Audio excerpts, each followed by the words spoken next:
Lo IOV, Istituto Oncologico Veneto, spegne simbolicamente l'ultima sigaretta, vietato fumare anche negli ambienti esterni e nelle auto dell'ente. Un modo per promuovere stili di vita sani e sensibilizzare il pubblico sui rischi del fumo attivo e passivo. Roberto Bonaldi.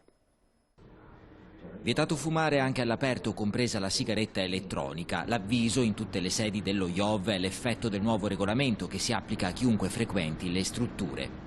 Quello che è un po' la caratteristica nuova è che non si può fumare nemmeno nelle pertinenze, cioè nei vialetti, nel parco. Questo si vede soprattutto nella sede del Busonera e nella sede ovviamente di Schiavonia. Obiettivo: sensibilizzare il pubblico sui rischi correlati al fumo, attivo e passivo. Fa vedere la sensibilità che lo IOV ha proprio nell'attuare quella che è la sua missione, che è quella sì di curare i pazienti col tumore, ma di fatto di mettere in atto tutta una serie di campagne, di informazioni e anche di supporti alle persone per far sì che il tumore si cerchi di non farlo insorgere. Un modo per incoraggiare la decisione di smettere di fumare. Lo IOV a questo proposito offrirà a 400 volontari un programma di screening per prevenire il cancro polmonare. Tante le adesioni.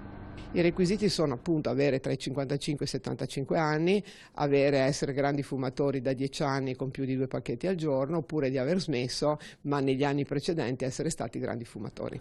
In Italia circa 40.000 nuove diagnosi di tumore del polmone ogni anno. Sta aumentando nella popolazione femminile perché la popolazione femminile si sta orientando molto di più anche in giovane età verso il fumo, mentre sta un po' decrementando la popolazione maschile.